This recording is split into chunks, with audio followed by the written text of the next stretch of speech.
Mengapa kita perlukan arboris?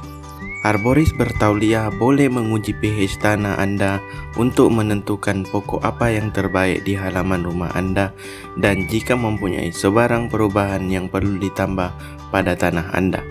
Arboris bertauliah akan dapat menasihati Anda tentang lokasi yang betul dan pokok yang sesuai untuk halaman Anda. Seorang arboris akan mempertimbangkan beberapa faktor apabila memilih pokok yang sesuai untuk ruang Anda, termasuk pendedahan cahaya matahari, keutamaan tanah, struktur sekeliling, ketahanan perosak, struktur dahan, dan keperluan penyelenggaraan. Apakah perkara yang boleh dilakukan oleh arboris? Pruning. Pruning diperlukan untuk pelbagai sebab, termasuklah meningkatkan kesihatan pokok, penampilan pokok, dan keselamatan manusia. Seorang arboris boleh menentukan jenis pruning yang diperlukan. Penyingkiran pokok.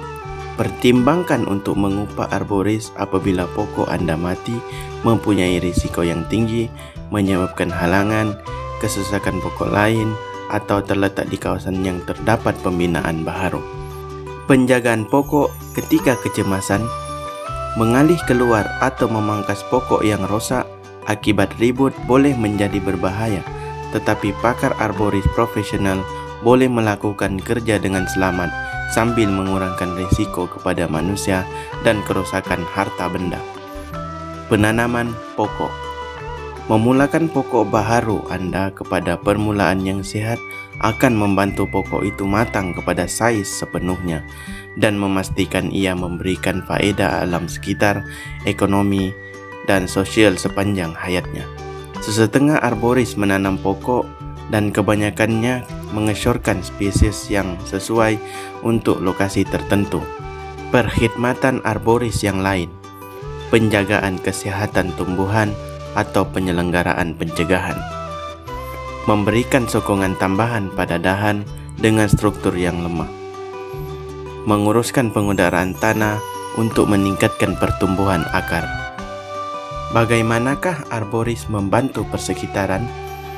Arboris memberikan penjagaan yang terbaik terhadap pokok tanpa harus mengorbankan keperluan dan kepentingan hidup manusia. Memastikan pokok-pokok tersebut tidak membahayakan manusia dan tidak merosakkan harta benda. Arboris mampu merancang segala keperluan untuk menanam sebarang jenis pokok dan meminimumkan dari sebarang perkara buruk yang berlaku di sekeliling. Arboris juga mampu mengekalkan kesehatan dan keindahan persekitaran serta menambahkan lagi kesehatan persekitaran agar manusia boleh hidup secara sihat kerana penanaman pokok yang memberikan oksigen kepada manusia. Bilakah waktu yang sesuai untuk berhubung dengan arboris? Apabila menemui pokok yang terlalu condong.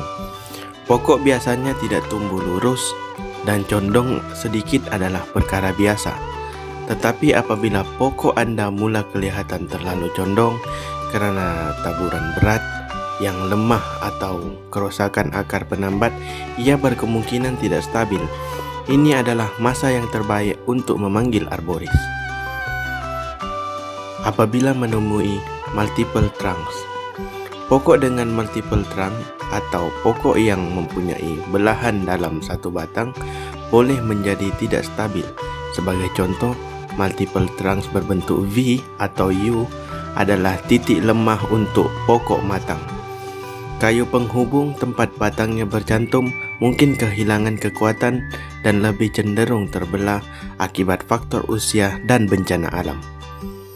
Apabila menemui kerosakan pada harta benda dan pembangunan. Perlu memanggil arboris yang bertauliah jika berlaku sesuatu kerosakan seperti laluan pejalan kaki dan bangunan yang mungkin disebabkan oleh akar yang menjalar atau ranting yang patah dengan sendirinya.